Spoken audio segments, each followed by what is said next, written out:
ആ ആ ആ സാഹിത്യോത്സവിലെ ഏറ്റവും ആവേശകരമായ പ്രോഗ്രാം ഏതാന്ന് ചോദിച്ചാൽ കവാലി എന്നുള്ളതായിരിക്കും ഉത്തരം. ജില്ലാ സാഹിത്യോത്സവില് കവാലിയിൽ ഒന്നാം സ്ഥാനം നേടിയ ടീമാണ് എൻ്റെ കൂടെ ഉള്ളത്. നമുക്ക് അവരെ പരിചയപ്പെടാം. എന്താണ് പേര്? എൻ്റെ പേര് മുഹമ്മദ് ഫദൽ അൽ ഹസനി.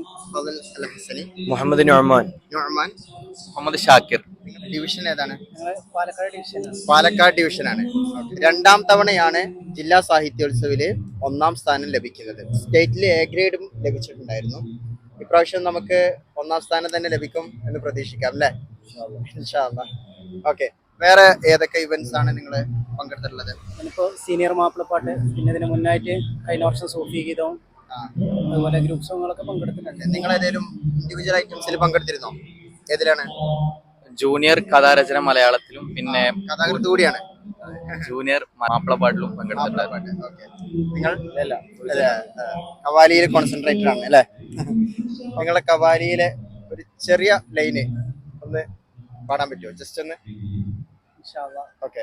മേരാ മൗലാ കേ മേരാ മൗലാ കേ मेरा मौला के दरबार जाके चारों गलियों के गरीबों दिखाई.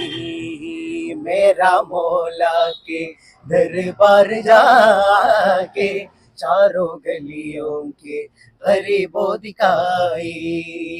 मेरा मौला के दरबार जाके चारों गलियों के गरीबों दिखाई.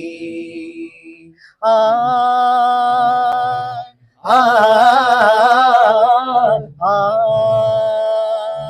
आ आ मेरा मौला के दरबार जाके चारों गलियों के गरीबों दिखाई. मेरा मौला के दरबार जाके चारों गलियों के गरीबों दिखाई. മാഷാ അല്ലാഹ്, മാഷാ അല്ലാഹ്. ഓക്കെ, ജബർദസ്ത് അങ്ങനെ പറയല്ലേ? മാഷാ അല്ലാഹ്. എന്തായാലും ഇപ്രാവശ്യത്തെ സാഹിത്യോത്സവിന്റെ ഒരു പ്രത്യേകത നമ്മൾ പാലക്കാട് ജില്ല വിട്ട് പോകണ്ട എന്നുള്ളതാണ് അല്ലേ? പാലക്കാട് ജില്ലയിൽ തന്നെയാണ് ഇപ്രാവശ്യത്തെ സ്റ്റേറ്റ് സാഹിത്യോത്സവം. സ്റ്റേറ്റ് സാഹിത്യോത്സവം നല്ലൊരു സ്ഥാനം ലഭിക്കാൻ കഴിയട്ടെ എന്ന് ആശംസിക്കുകയാണ് ഇൻഷാ അല്ലാഹ്.